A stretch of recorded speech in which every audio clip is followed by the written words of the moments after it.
नमस्कार साथियों, स्वागत है आप सभी का अंकित इंस्पायर्स इंडिया पर। मैं हूं अंकित अवस्थी और आप हैं मेरे साथ में पाकिस्तान के हाल जानने के लिए। और पाकिस्तान को उस समय पर आज जरूर जाना जाएगा जिस समय पाकिस्तान कह रहा है कि वो इजराइल ईरान के इस युद्ध में मध्यस्थता कर रहा है। अमेरिका का प्रतिनिधि बना पाकिस्तान किस तरह से मध्यस्थता कर रहा है या वाकई में नहीं कर पा रहा है या केवल करने का प्लान कर रहा है, आज के सेशन में डिकोड किया जाएगा। टाइटल है बेगानी शादी में अब्दुल्ला दलाल। अब दलाल हालांकि यह हमारा बोलने का लैंग्वेज नहीं है, लेकिन अब करें क्या, जब भारत के विदेश मंत्री पाकिस्तान को दलाल कह देते हैं तो हम आज इसको भी समझेंगे कि इसने कब कब दलाली की है और इसके पीछे का इतिहास क्या है।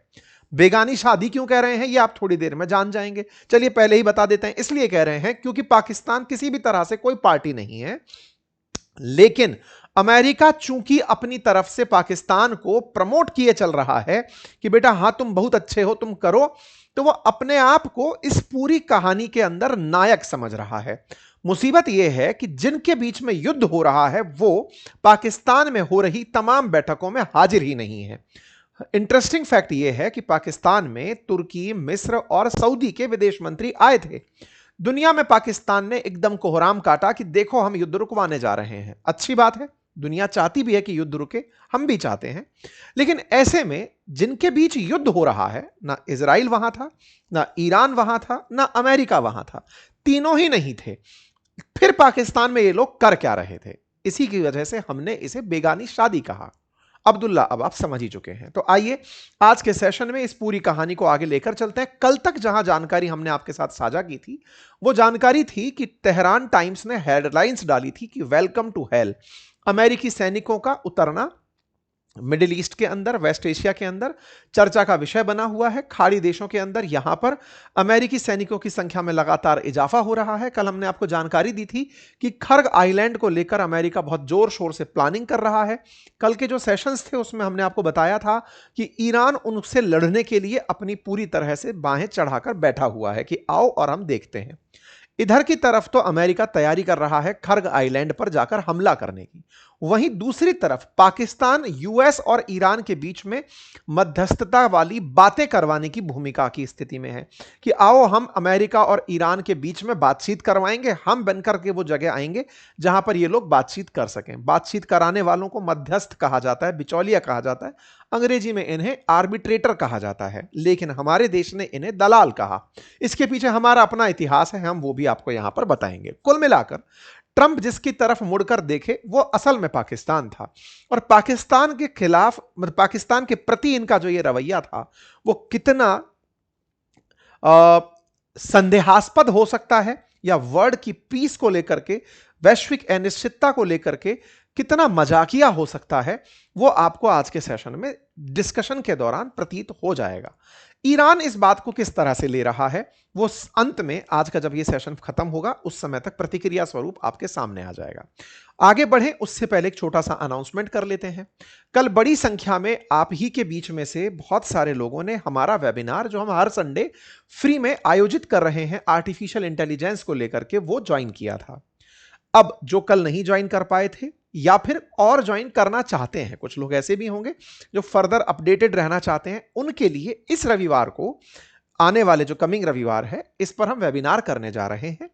फ्री वेबिनार है जिसमें सिखाएंगे हम आपको आपकी प्रोफाइल बनाना, वेबसाइट बनाना, यानी कि कैसे आप वाइब कोडिंग से अपने लिए वेबसाइट बना सकते हैं। ये पूरी जानकारी आपको एक वेबिनार के अंदर मिल जाएगी। इस पूरे काम को आप यहां पर आकर सीख सकते हैं। वेबिनार ज्वाइन करने का लिंक कमेंट बॉक्स में पिन किया गया है, आप जाकर वहां पर उसे ज्वाइन कर लीजिए। कमेंट बॉक्स के अंदर आपको 5 अप्रैल के दिन होने वाली वेबिनार जो सुबह 11 बजे है, लाइव वेबिनार है, उसके लिए जाकर ज्वाइन कम्युनिटी, वो व्हाट्सएप कम्युनिटी वाला ऑप्शन है, उसे क्लिक करना है। अपनी डिटेल्स भर के आपको अपने आप ग्रुप में जोड़ दिया जाएगा। हर रविवार को हम इस तरह से चलते आ रहे हैं। अगले रविवार को आपके लिए जो खास रखा है वो मैंने अनाउंस कर दिया, आप जाएं और अपनी डिटेल्स भरकर उसे ज्वाइन कर लें। आइए साथियों, अपडेट में अगर बढ़ते हैं तो ट्रंप ने अपनी तरफ से ईरान के प्रति क्या मंतव्य रखा है, वो उन्होंने एक हवाई जहाज में, जनरली वो एयरफोर्स 1 की जब यात्रा कर रहे होते हैं तो पत्रकारों को सवाल के जवाब देते चल रहे होते हैं, और उन्हीं सवालों के जवाब में ट्रंप ने फाइनेंशियल टाइम्स को इंटरव्यू में बयान देते समय कहा कि ईरान का तेल वो अपने कंट्रोल में लेना चाहते हैं। उन्होंने कहा कि सच कहूं तो मेरी पसंदीदा चीज है ईरान का तेल लेना। इस पर कब्जे के लिए अमेरिका के पास कई विकल्प हैं। यानी कि हमने जो एक सेशन आपको कल साझा किया खर्ग आइलैंड का, उस वाली बात को ट्रंप ने अपनी तरफ से कंफर्म कर दिया और कहा कुछ लोग कहेंगे कि मैं ऐसा क्यों सोचता हूं या क्यों कर रहा हूं, लेकिन वे बेवकूफ हैं। हो सकता है हम खर्ग द्वीप ले लें, हो सकता है कि ना भी लें। ऐसा कहकर ट्रंप ने, जो आपने कल एक सेशन सुना था कि पगला गए हैं ट्रंप, वो जो मैडमैन वाली थ्योरी है उसको सही प्रतीत कर दिया। मतलब एक तरह से ले भी सकते हैं, नहीं भी ले सकते हैं। किस आइलैंड की बात हो रही थी? इस आइलैंड की। अगर आपने कल वाले सेशन नहीं सुने, प्लीज उन्हें जाकर सुन लीजिएगा। हमने डिटेल में चर्चा की है कि ईरान का 90% तेल इसी आइलैंड से एक्सपोर्ट होता है। तो जिस आइलैंड से तेल एक्सपोर्ट होता है उस आइलैंड को कब्जाने की बातें की जा रही हैं। मुझे नहीं लगता कि उनके पास कोई खास सुरक्षा है, हम इसे बहुत आसानी से ले सकते हैं। ट्रंप ने आइलैंड पर अपनी प्रतिक्रिया कुछ इस प्रकार से दे दी। कल ही आपने अपने सेशन सुने थे।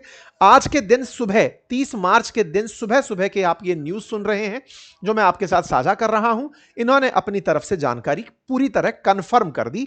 इनसे पत्रकारों ने ये सारे सवाल पूछ लिए। अमेरिका का मानना है कि ईरान में सत्ता परिवर्तन का लक्ष्य जो हम चाहते थे वो हासिल हो सकता है, हो चुका है। आप देखें, पहले ही शासन परिवर्तन हो चुका है। पहला शासन पूरी तरह खत्म और नष्ट हो चुका है, वे सभी लोग मारे गए। दूसरा शासन भी लगभग खत्म हो चुका है। तीसरे शासन में हमने ऐसे लोगों से बात कर रहे हैं जिनसे पहले कभी बात की ही नहीं गई। तो ऐसे में अभी फिलहाल की स्थिति इन्होंने बता दी। इन्होंने कहा जो शासन बहुत खराब था, बहुत बुरा था, दूसरा जिसे नियुक्त किया गया था, वे सब अब खत्म हो चुके हैं और मारे जा चुके हैं। केवल एक व्यक्ति बचा है जिसे शायद थोड़ी जान बाकी है। ये खमनेई के बेटे की बात कर रहे थे कि सबको खत्म कर दिया, अब कुछ बचा नहीं है। हम सत्ता परिवर्तन करना चाहते थे, जो लोग थे उन्हें हमने मार दिया। अच्छा, ये बात कर रहे हैं खमनेई की, लारिजानी की, उनके साथ के कमांडर्स की। एक एक को मारा जा चुका है। ये इसी को सत्ता परिवर्तन कहते हैं। उनके मारे जाने के बाद में जो सेकंड लाइन में बिठाए गए लोग थे, बोले वो भी मार दिए, और उसके बाद जो लोग बचे हैं वो भी मारे जाएंगे। तो ऐसे में हमारा जो मंतव्य था वो पूरा हो चुका है। ट्रंप ने ये सारी बातें टीवी इंटरव्यूज में अपने जो इंटरव्यू देते चलते हैं उस दौरान इन्होंने कही। इन्होंने इनसे जितने भी सवाल पूछे गए कि सर ईरान का एक 15 सूत्रीय प्लान निकल कर आया है, उन्होंने कहा हाँ कुछ तो पॉइंट हमारे सामने आए हैं, लेकिन अभी ट्रंप के मन में है कि वो तेल के ऊपर कब्जा कर लें। इन्होंने पूरी तरह से अपनी बातें यहां पर रख दी। कुल मिलाकर ये खर्ग आइलैंड लेना चाहते हैं, ये बात इन्होंने खुद कबूल ली। और ऐसे में ये बात तब निकल कर आई जब 29 और 30 तारीख के दिन 4 देश, या फिर कहिए तो 3 देश के प्रतिनिधि पाकिस्तान में मिलने आए हुए थे। जहां पर 3 देश के प्रतिनिधि विदेश मंत्री बनकर के विदेश मंत्री पाकिस्तान में युद्ध रुकवाने के लिए आए हुए थे। उस समय ट्रंप कह रहे थे कि हम खर्ग आइलैंड लेना चाहते हैं। युद्ध विराम की बात करने आए थे लोग, लेकिन ट्रंप ने कहा कि हम वो द्वीप चाहते हैं। तो ये था क्या? हो सकता है कि ट्रंप की ये प्रेशर टेक्निक हो सकता है कि ट्रंप इस माध्यम से ईरान को प्रेशराइज करने का प्रयास कर रहे हो कि आप मान जाओ, अदरवाइज हम आपसे आपका आइलैंड वापस ले लेंगे। लेकिन इंटरेस्टिंग था, इस पूरी बातचीत में ईरान की तरफ से एक सिपाही भी शामिल नहीं हुआ। तब ईरान की तरफ से अगर कोई शामिल नहीं हुआ तो फिर इस पूरी बेगानी शादी में ट्रंप का प्रेशर अल्टीमेटली काम किसके आया? अल्टीमेटली इन दोनों को ट्रंप ने क्यों मुख्य भूमिका में पहुंचाया? कुछ दिनों पहले मैंने आपके सामने एक जानकारी साझा की थी और कहा था कि पाकिस्तान मदद के लिए आगे आया है। पाकिस्तान ने कहा है कि वो मध्यस्थता करना चाहता है। वो 15 सूत्रीय पॉइंट लेकर निकल के आया था ईरान के कि ईरान ये मांग करता है। साहब, जब ये जानकारी आई थी तब हमने आपके सामने ये सेशन बनाया था। 24 मार्च की ये जानकारी थी जब शहबाज शरीफ ने कहा था कि वो अमेरिका ईरान के बीच में मध्यस्थता करने वाले हैं। तो ट्रंप ने इनकी इस बात को रीट्वीट कर दिया था और इस तरह से शो किया था कि हाँ भाई शहबाज शरीफ, तुम बढ़िया कर रहे हो, आगे बढ़ो और हम आपसे मिलने के लिए अमेरिकी उपराष्ट्रपति को भेजेंगे। सवाल है, अमेरिकी उपराष्ट्रपति बीते बृहस्पतिवार को आने वाले थे, नहीं आए। क्यों नहीं आए? क्योंकि ईरान असल मायने में टेबल पर बैठने के लिए तैयार ही नहीं हो रहा है। ऐसे में ईरान पर प्रेशर क्रिएट करने के लिए ये जो बाकी देश हैं, ये आपस में पाकिस्तान के साथ मुलाकात कर रहे हैं, ऐसा मैसेज देने का प्रयास किया गया। क्या यह मैसेज कामयाब हुआ? आइए इसका भी विश्लेषण करते हैं। पाकिस्तान ने इस बीच में, जब से ट्रंप ने इस बात को एंडोर्स किया कि वेरी गुड शहबाज शरीफ, तुम अच्छा सोचते हो मध्यस्थता कराने के लिए, अगर ऐसा हुआ तो खबर निकल कर आई कि जेडी वैंस पाकिस्तान जा सकते हैं, पाकिस्तान बहुत खुश हुआ। पाकिस्तान इतना खुश हुआ कि इन्होंने अपने विदेश मंत्री और उप प्रधानमंत्री इशाक डार के माध्यम से उन सारे देशों को, दुनिया भर के देशों को जहां लगता है पाकिस्तान की थोड़ी वैल्यू होनी चाहिए, उन्हें फोन मिला दिया। बताकर इन्फॉर्म किया गया कि साहब देखो, हम आजकल बातचीत में चल रहे हैं, रीजनल लेवल पर हमारी बातचीतें चल रही हैं। इंटरेस्टिंग है, मलेशिया के पीएम से इन्होंने, इन फॉरेन मिनिस्टर से इन्होंने बातचीत की। अब मैं आपके सामने एक तथ्य और एक्स्ट्रा रखना चाहता हूं, शायद आप लोग इस बात को अच्छे से स्वीकार भी कर जाएंगे। आप अगर हेडलाइन, ये ministry of foreign affairs Pakistan की लाइन है, यहां पर लिखा है de-escalation, dialogue and diplomacy. आपको याद है, भारत के द्वारा रूस और यूक्रेन के केस में अंतरराष्ट्रीय मंचों पर एक ही लाइन जिसमें 3 शब्द थे वो कहे गए थे, जिसकी वजह से इमानुएल मैक्रोन ने प्रधानमंत्री मोदी की बात को एंडोर्स करते हुए पब्लिक के सामने रखा था। ये बात बहुत ज्यादा चली और हमने आपके सामने मल्टीपल टाइम इस बात को दोहराया कि भारत 3 शब्दों को संयुक्त रूप से बोलता है, डिप्लोमेसी, डायलॉग और पीस, डीडीपी करके हमने आपको पॉइंट दिया था। डिप्लोमेसी बोले तो कूटनीति की, आपस में लोग बातचीत करें, बातचीत को डायलॉग कहा गया, और तीसरा बोले शांत रहो, युद्ध मत करो। यह वक्त युद्ध का नहीं है, यह भारत का मंत्र था।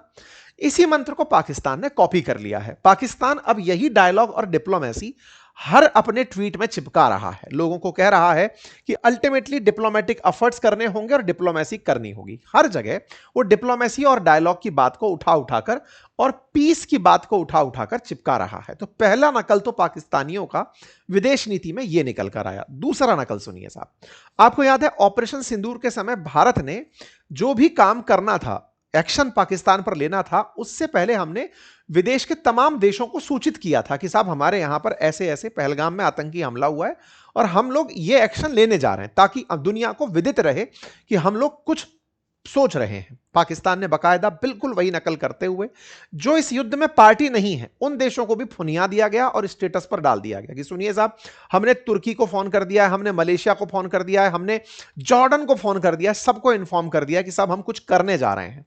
प्रमाण क्या है? बोले ट्रंप ने हमारे ऊपर सर पर हाथ रख दिया कि करो करो, बढ़िया करोगे। Again, dialogue diplomacy is the only way forward. कुल मिलाकर बेटे को बाद में समझ में आया, जब भारत ने इतने दिन तक दुनिया के सामने यह संदेश दिया, पाकिस्तान को यह बात समझ में आई।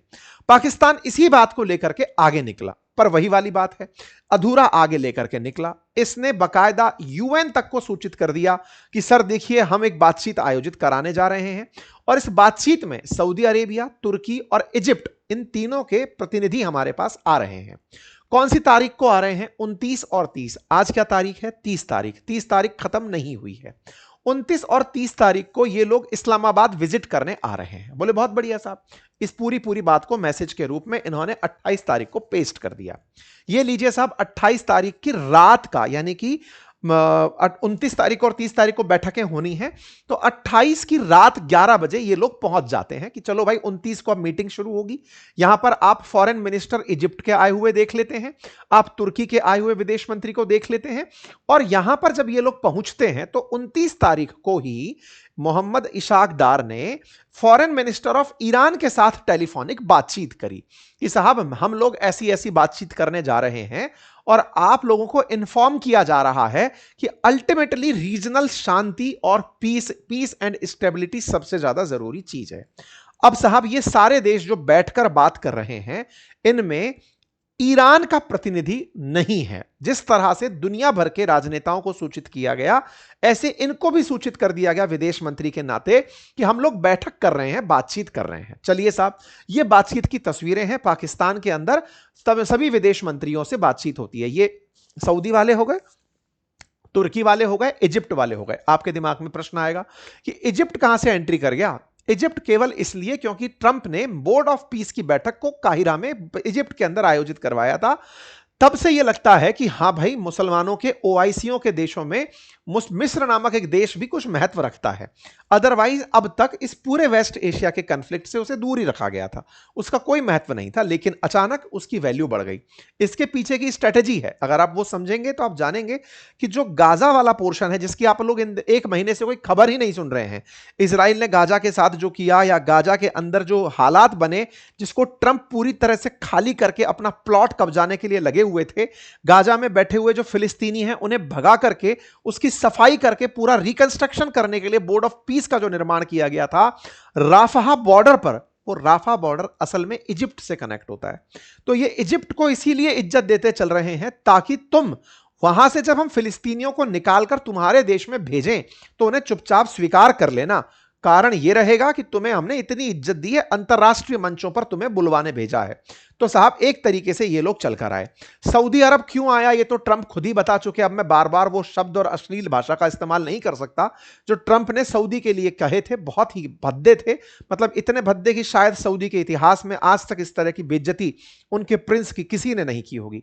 बाइडेन भले ही उनके साथ हाथ मिलाने का प्रयास किए हों, मतलब एक तरह से मुट्ठियों से मुलाकात हुई हो, लेकिन उन्होंने भी कभी इतनी इंसल्ट सऊदी प्रिंस की नहीं की थी। इन्होंने बहुत ज्यादा सब बेइज्जती करी। फिर भी सऊदी के विदेश मंत्री आए, इजिप्ट की तरफ से आए, तुर्की जिसको बहुत ज्यादा दिनों तक यह चढ़ा था एक खुमार कि मैं एक दिन पूरे मुस्लिम वर्ल्ड का फिर से अपना खलीफा लेकर बैठूंगा, असल में तुर्की भी यहां पर अब फुस्सी निकल गया। क्यों? क्योंकि इजराइल ने असल में धीरे धीरे दुश्मनी तुर्की से पालना शुरू कर दिया, क्योंकि इजराइल को समझ में आया कि सीरिया का और लेबनान का तुर्की अपने हितों में इस्तेमाल कर रहा है, नेता बन रहा है। ऐसे में इजराइल ने थोड़ी दुश्मनी तुर्की से पाल ली। तो कुल मिलाकर के सब लोगों को यहां पर झांकी में बिठा दिया गया, पाकिस्तान ला करके ये सब लोग यहां बैठ गए। हो गई साहब, बैठकें शुरू होती हैं। 28 और 29 तारीख को बैठक होनी थी। ये 29 तारीख की आप तस्वीरें देख रहे हैं जब सबके साथ बातचीत होती है। रात होते होते 30 तारीख की सुबह ही, अल सुबह यानी कि आज की, मतलब 29 तारीख की मध्य रात्रि आप ये तस्वीरें देख रहे हैं जिसमें इजिप्ट, सऊदी अरेबिया और टर्की, इन सारे के सारे विदेश मंत्रियों ने डिपार्चर ले लिया। ये लोग पाकिस्तान छोड़कर चले गए।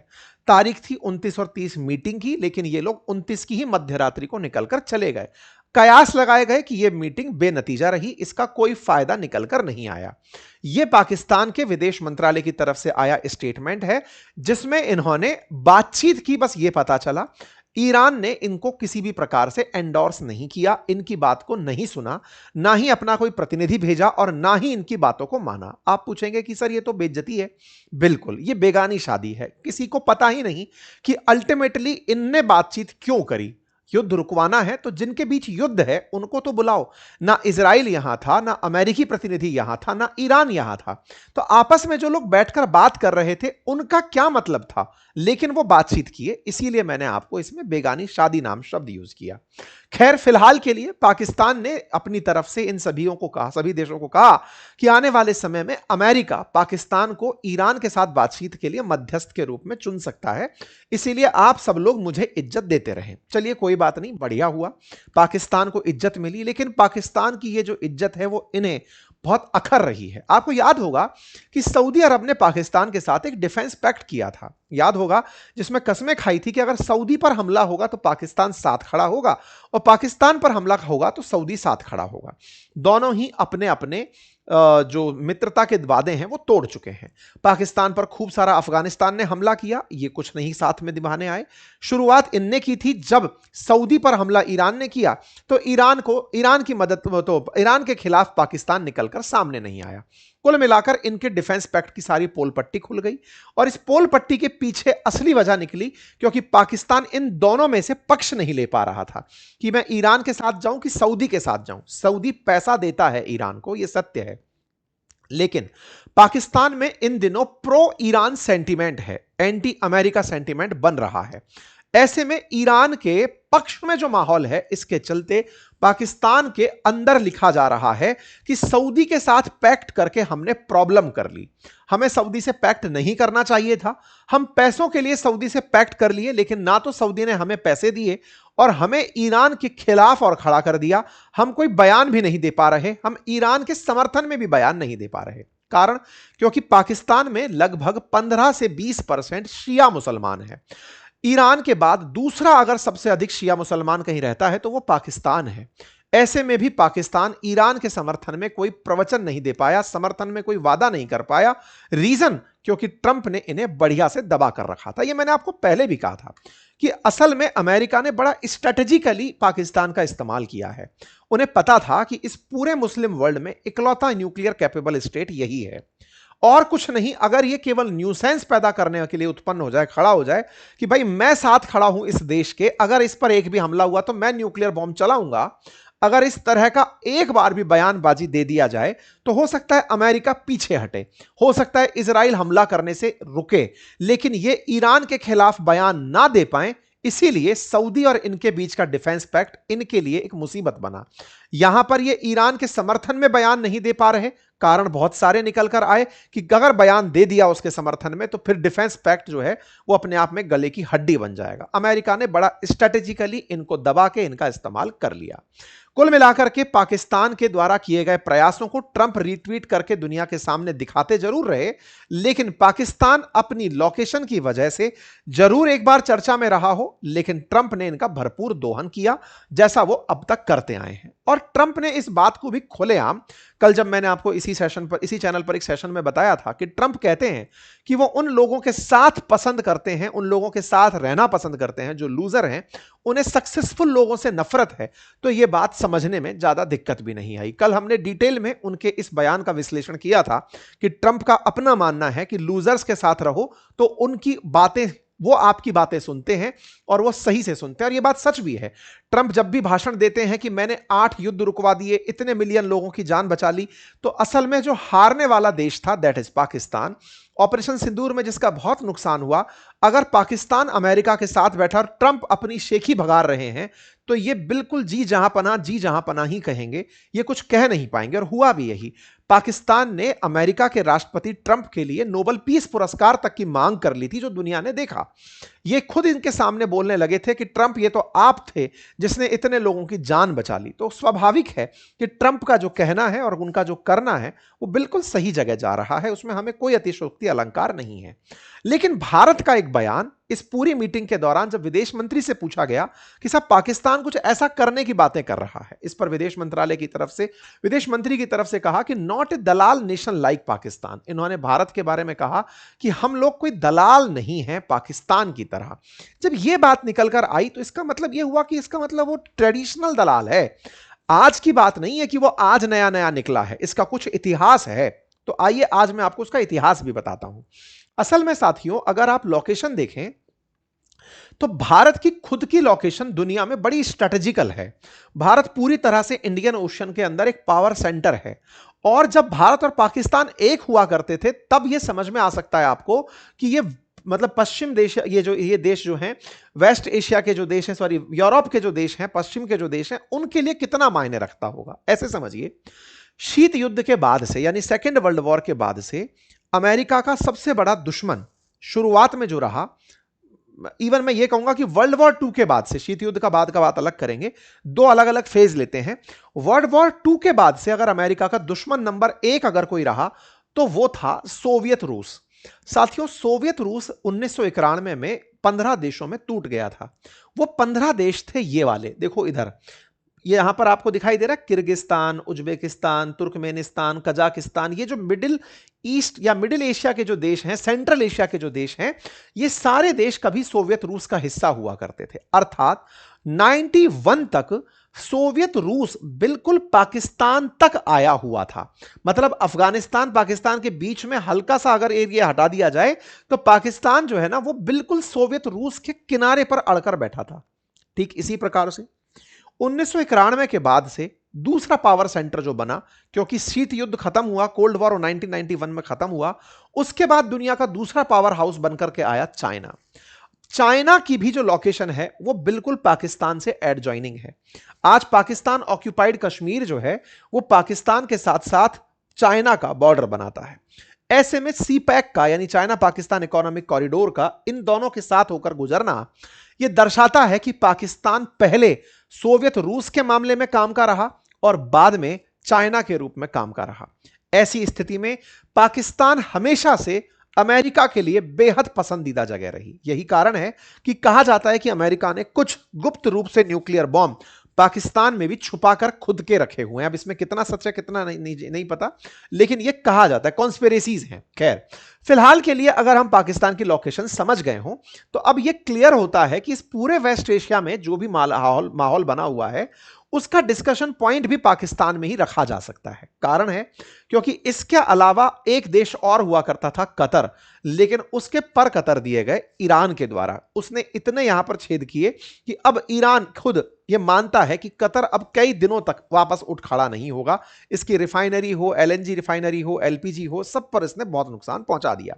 खैर, तो कुल मिलाकर पाकिस्तान का एक इतिहास रहा है। मैं आपको एक बार इतिहास के झरोके में ले चलता हूं। कहते हैं कि 1971 में, आपको यह तो याद होगा, पूर्वी पाकिस्तान हुआ करता था बांग्लादेश।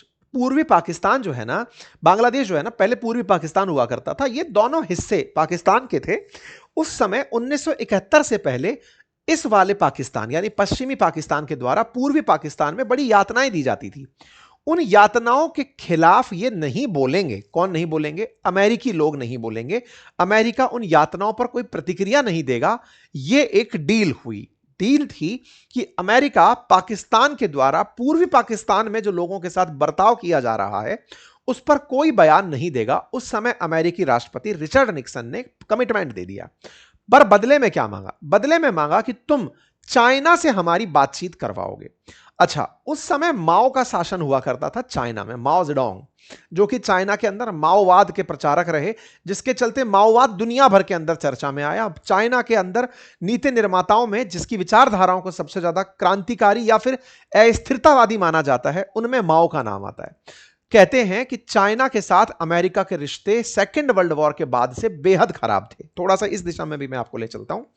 ये जो चाइना है ना, इसके सामने का जो ये आइलैंड है जिसका नाम है ताइवान, असल में चाइना है पीपल्स रिपब्लिक ऑफ चाइना और ताइवान है रिपब्लिक ऑफ चाइना।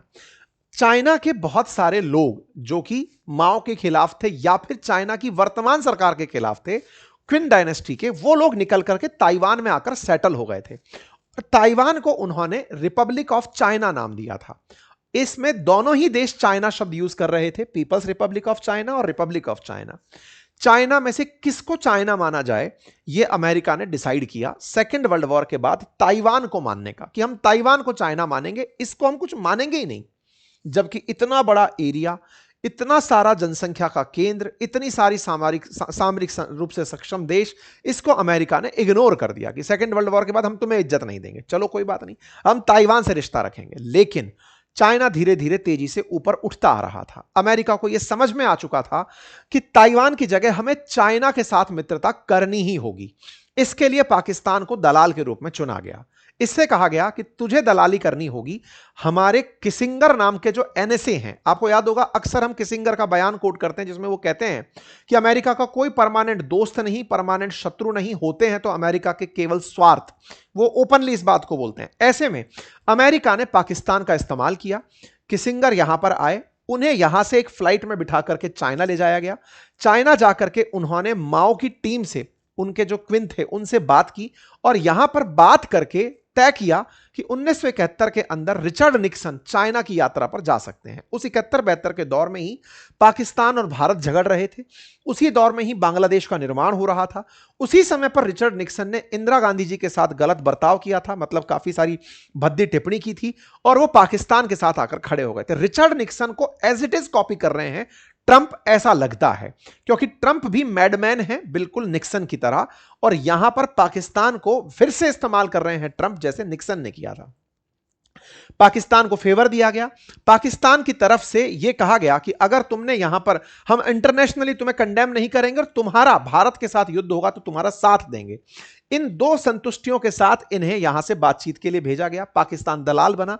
चाइना के साथ बातचीत हुई। 20-30 साल से बंद पड़ी बातचीत, मतलब 45 के बाद से बंद पड़ी बातचीत समझो कि चाइना से पाकिस्तान की दलाली के कारण शुरू हुई। अमेरिकी राष्ट्रपति माओ जेडोंग से मिलने जाते हैं। एक ऐतिहासिक तस्वीर बाहर निकल कर आती है, दोनों की हाथ मिलाते हुए।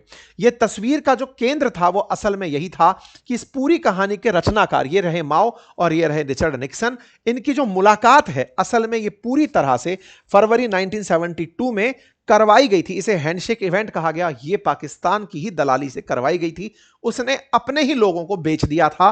पूर्वी पाकिस्तान जिसे आज बांग्लादेश कहते हैं, उसे उसकी कीमत पर उन्होंने इन दोनों को मिलाया था। बदले में यह कहा था कि आप भारत से जब हमारा युद्ध हो तो साथ दे देना। ठीक है साहब, तो पहली दलाली, तो हमारा इतिहास है इसकी दलाली का, तो वो हमने आपको बता दिया। रिचर्ड निक्सन, यही था कारण कि वो पाकिस्तान के साथ आते हुए दिखाई दिए थे। क्लियर हुआ? इसके ऊपर बकायदा 1972 की रिचर्ड निक्सन की यात्रा, इसके ऊपर एक विकिपीडिया पेज बना है, और जाकर के आप इसे डिटेल में पढ़ सकते हैं। बदले में चाइना को पाकिस्तान ने कहा, अमेरिका ने कहा कि वो पीपल्स रिपब्लिक ऑफ चाइना और रिपब्लिक ऑफ चाइना में जो चाइना शब्द है ये अब पीपल्स रिपब्लिक ऑफ चाइना को दे देगा। यानी कि ताइवान को ताइवान कहा गया और उसे चाइना शब्द दे दिया गया। अमेरिका ने सिंगल चाइना को पहचान दी, जिसे वन चाइना पॉलिसी कहते हैं, यानी कि ताइवान अब चाइना वर्ड यूज नहीं कर सकता। यह अमेरिका के द्वारा इनको दिया गया कमिटमेंट था। इस तरह से अमेरिका चाइना के साथ रिलेशनशिप में आगे बढ़ा ताकि यहां के बाजार में एंट्री कर सके और अमेरिका चाइना के रिश्ते बहाल हो सके। ठीक है साहब, ये काफी लंबा मैंने डिटेल में ज्यादा बता दिया आपको, इसका इतिहास मैंने खोल के रख दिया। चलिए, इसके बाद में और भी ऐसी घटनाएं घटी। उसके बाद में अफगानिस्तान का जब मामला रहा, तो जब अफगानिस्तान के अंदर 1979 के अंदर सोवियत सेना को भगाना था, उस समय पर भी अमेरिका ने पाकिस्तान की मदद ली थी, मुजाहिदीनों को ट्रेनिंग दी थी। अफगानिस्तान में तालिबानी लड़ाकों को पाकिस्तान की मदद से ही ट्रेनिंग दी गई थी। यह भी एक लंबा चौड़ा इतिहास रहा है, इस पर हम पहले भी चर्चा कर चुके हैं। अफगानिस्तान के साथ जब जब मध्यस्थता की बात आई तो पाकिस्तान ने हमेशा मध्यस्थ की भूमिका निभाते हुए पाकिस्तान अमेरिका के लिए एक ऐसा बेस रहा, नूर खान बेस आपने चर्चा भी सुनी है, जहां से दुनिया भर के देशों के साथ नेगोशिएशन और बातचीत की जा सकती रही होगी। ठीक है साहब, ये तमाम चीजें चलती रही। तो पाकिस्तान का इतिहास लंबा चौड़ा है, जब जब वो हमेशा इस तरह की बातचीत में आगे आया। इवन सऊदी और ईरान के बीच में बातचीत के लिए भी अमेरिका के कहने पर 2016 में नवाज शरीफ के टाइम पर बातचीत करवाई गई। ये तमाम ऐतिहासिक घटनाएं हैं जिसके बदले पाकिस्तान पहले पैसे लेता है और फिर इन लोगों के बीच की बातचीत का आयोजन कराता है। पाकिस्तान भविष्य में भी इन लोगों की बातचीत करवाएगा, ऐसा माना जाता है। अमेरिका की तरफ से इसे रखा ही इस तरह से गया है कि तुम सुनो, यहां पर हमारे छोड़े हुए एक प्यादे हो, वहां जाकर दुनिया के बीच में बातचीत करो। एनीवे, जो भी है, डिप्लोमेटिक टाइज है जो यहां पर चलती हुई दिखाई दे रही है। कारण खोजे गए कि इन दिनों पाकिस्तान क्यों इतना ज्यादा बिछा पड़ा है अमेरिका के सामने, तरीके ढूंढे गए तो पता चला कि क्रिप्टो के नाम पर आसिम मुनीर और शहबाज शरीफ को पूरी तरह से ट्रंप प्रशासन ने खरीद लिया है। क्रिप्टो में पहले इन्वेस्ट कराया, फिर क्रिप्टो डूब गया, ये सारे के सारे लोग नफे पड़े हैं उसी के अंदर। इस पर हमने डिटेल में पहले भी सेशन किया हुआ है, तो मैं और ज्यादा डिटेल में नहीं जाऊंगा। अक्सर जब भी पाकिस्तान कुछ कर देता है तो इसे कर्ज की कुछ रसीदें दे दी जाती हैं। फिलहाल के लिए यही हुआ है। आईएमएफ ने पाकिस्तान को $1.2 बिलियन का फिर से कर्ज दे दिया है कि जाओ जियो, मस्त रहो, टुकड़ों पर पलो और मस्त रहो। ईरान क्या बोला? ये अपडेट जो है ना, फंड देने वाला 2 दिन पहले का ही है, तो बदले में पाकिस्तान उतना ही करता है साहब, इतने पैसे में इतना ही होगा साहब, तो ये वो वाली स्थिति है। खैर, अब बात करते हैं ईरान इस बात पर क्या बोला। तो देखिए, आज की ही आपका सेशन करा था उससे 2 घंटे पहले की जानकारी है। यहां पर ईरान की तरफ से बयान आया कि पाकिस्तान का जो फोरम है ना, जिस पर ये लोग बातचीत कर रहे हैं, वो उनका अपना है। वी डिडंट पार्टिसिपेट, हमने कोई पार्टिसिपेशन नहीं किया। हम अपनी तरफ से कह सकते हैं कि regional call to end war are welcome, हमारे पास क्षेत्रीय लोगों के कॉल आते हैं, उनका स्वागत है। But remember who started it, ये याद रखिएगा कि शुरू कौन किया था। बस ईरान अपने स्टैंड पर कायम है कि तुम लोगों को लगता है बातचीत करनी है, करो। रही बात ट्रंप के खर्ग आइलैंड पर कब्जा करने की, तो हमारी तरफ से संदेश सुन लो, हम खर्ग पर अगर आने की सोचते भी हो तो हम सबको उड़ा डालेंगे। ये बात ईरान के सोशल मीडिया पर लगातार डाली जा रही है। क्या ईरान ये बातें फर्जी करता है? नहीं, ईरान ने इनको नुकसान भी बहुत पहुंचाया है। कई जगह जहां जहां इनके बेसिस हैं अमेरिका के, वहां पर अभी ताजा जो घटना घटी है वो अवाक सिस्टम के साथ घटी है। साथियों, ये जो आप हवाई जहाज उड़ता देख रहे हैं, ये अमेरिका का एक ऐसा हवाई जहाज है जो हवा में रडार का काम करता है। रडार का मतलब रेडियो डिटेक्शन एंड रेंजिंग। मान लीजिए कि नीचे से कोई जैसे कई बार क्या होता है, कोई मिसाइल चल के, मतलब ये जब फाइटर जेट उड़ रहे होते हैं ये उनसे ऊपर उड़ रहा होता है।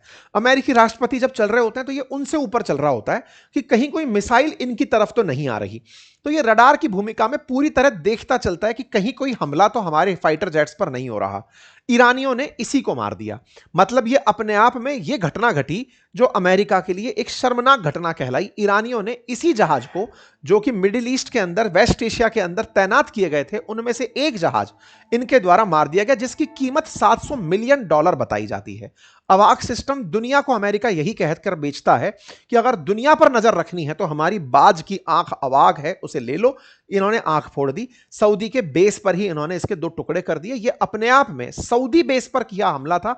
ईरान ने इसे बढ़िया से सेलिब्रेट किया और बाकायदा ईरान ने सेंटकॉम के उस मैसेज का भी फैक्ट चेक के नाम पर मजाक उठाया कि लीजिए सर, आपका हमने बिल्कुल वैसे ही जैसे आपका गेराल्ड आर फोर्ड जिसमें आपने कहा था टॉयलेट का पानी खराब हो गया इसलिए हम पीछे लेके जा रहे हैं, कह देना इस जहाज के अंदर भी पानी खराब हो गया हम पीछे लेकर जा रहे हैं। फोड़ दिया हमने आपके गेराल्ड आर फोर्ड को भी और इसको भी। ईरानियंस ने बकायदा यह भी बताया कि अमेरिका को लगातार बिलियंस ऑफ डॉलर का इसकी वजह से नुकसान हो रहा है। पर डे अमेरिका $1 बिलियन के नुकसान में है, उसे लगातार युद्ध का खर्च देना पड़ रहा है। इन सभी चीजों के बीच में मसूद पजेश्कियन ने बकायदा मतलब ईरान के राष्ट्रपति ने अमेरिकियों को से कहा है कि अमेरिकियों, आप ये युद्ध अमेरिका के लिए नहीं लड़ रहे हो, इजराइल के लिए लड़ रहे हो। असल में जो ट्रंप हैं वो असल में एक इजरायली किंग हैं जो अमेरिकियों पर राज कर रहे हैं। आपको जो नो किंग प्रोटेस्ट आप कर रहे हो उसका कोई औचित्य नहीं है। असल में वो इजराइल के लिए लड़ाई लड़ रहा है, अमेरिका के लिए नहीं लड़ रहा। बकायदा ईरान पूरी दुनिया को यह बताना चाहता है कि ये इजराइल का जंग है, ईरान अमेरिका तो इसमें जबरदस्त तरीके से लटका हुआ है। इसके अलावा ईरान ने और मजाक बनाते हुए कहा, जब ईरान के ऊपर हमला हुआ और यह कहा गया कि हमने लाइट उड़ा दी इनकी, तो ईरान ने फिर से एक तस्वीर जारी करके कहा कि घंटे भर में हमने अपनी लाइट फिर से बहाल कर ली है। कुल मिलाकर के युद्ध का दौर जारी है, कोई शांति नहीं है। शांति वार्ता के बीच में बढ़िया हमले हो रहे हैं। अवाक जैसे सिस्टम, जिस दिन यहां पर पाकिस्तान में शांति वार्ता हो रही है उसी समय पर अवाक सिस्टम उड़ा दिया जाना, यह अपने आप में दिखाता है कि ईरान कोई शांति के अंदर रुचि नहीं रखता। उसका केवल एक उद्देश्य है और वो ये कि अमेरिका इनको नुकसान की भरपाई करे और वो पूरी तरह से युद्ध के लिए आगे उतर कर आए। देखना होगा आगे इस दिशा में क्या होता है। उम्मीद है कि आपको ये सारी जानकारी, हालांकि थोड़ा सा सेशन लंबा हो गया, उम्मीद है कि आप तक ये जानकारी पहुंची होगी, आपको जानकारी समझ में आई हो तो साथियों से साझा करें। और हां, कमेंट बॉक्स के अंदर वेबिनार ज्वाइन करने का लिंक दिया हुआ है, जिसमें इस बार की वेबिनार के अंदर आपको आपकी प्रोफाइल वाली जो वेबसाइट है वो बनाना सिखाया जाएगा। आप अपना लिंक अपने किसी जानने वाले को शेयर कर सकते हैं। वो जानकारी आपको फ्री ऑफ कॉस्ट इस रविवार के दिन वेबिनार के अंदर सिखाई जाएगी। अपना ख्याल रखें, बहुत बहुत धन्यवाद।